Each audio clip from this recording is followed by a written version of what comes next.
भागवत कथा के तीसरे दिन उमड़ी भक्तों की भीड़। भगवान के नाम की महिमा का किया गया बखान। भक्ति गीतों पर झूमे भक्त। शहर के रोहित हासा हनुमान मंदिर प्रांगण में 7 दिवसीय भागवत कथा 100 ज्ञान यज्ञ का आयोजन किया जा रहा है। कथा के तीसरे दिन रविवार को बड़ी संख्या में भक्त कथा सुनने के लिए उपस्थित हुए। कथा व्यास आचार्य श्रवण जी के द्वारा श्रीमद् भागवत कथा के तीसरे दिन भक्त प्रहलाद प्रसंग भगवान के वामन अवतार का बखान किया गया और भगवान के विभिन्न प्रसंगों की चर्चा की गई। कथा व्यास ने भगवान के नाम की महिमा से भक्तों को अवगत करवाया गया और कहा कि राम से बड़ा उनका नाम है। साथ ही परिवार की एकजुटता के महत्व को बताया गया। कथा व्यास ने कहा कि परिस्थिति कोई भी आए, भगवान का नाम जपना नहीं छोड़ना चाहिए। वही उन्होंने कहा कि दानी होना चाहिए किंतु अभियानी नहीं होना चाहिए। कथा के मध्य में भगवान के भजनों की प्रस्तुति भी हुई, जिसे सुनकर भक्त झूमने पर मजबूर हो गए। कथा के आयोजन से पूरे मोहल्ले में भक्तिमय वातावरण बना हुआ है। मौके पर पुरोहित शंभू झा, गंगानंद दुबे, राम नारायण मिश्रा, कमलेश ओझा, धनंजय जायसवाल, सुशील झा, मोनू ऋषभ, अभिनंदन शर्मा सहित अन्य लोग मौजूद रहे। आरती करवाना ये सब वो परिवार के एक सदस्य किया करते थे। और कई दिन बीते, बहुत गरीबी थी उनके घर। एक दिन बिहारी जी को तरस आ गई।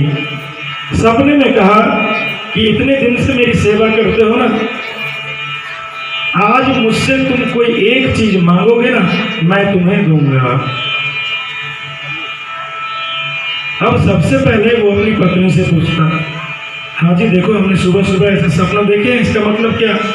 पत्नी ने कहा देखो भगवान अगर आ जाए तो कम से कम कहना आज तक शरीर पर एक सोने का गहना नहीं पर रखा, कम से कम कुछ गहने और अच्छे वस्त्र जरूर मांग लेना। आगे बढ़े, पिताजी से पूछा, पिताजी ऐसी ऐसी बात है, भगवान ने स्वप्न दिया है। पिताजी ने कहा बेटा तू अपने लिए एक अच्छा सा व्यवसाय मांग ले भगवान से। माता जी से जब पूछा तो कहा बेटा एक अच्छा सा घर मांग लेना, बड़ी बेइज्जती होती, बरसात के दिन में रहना मुश्किल है। कि बेटी कहो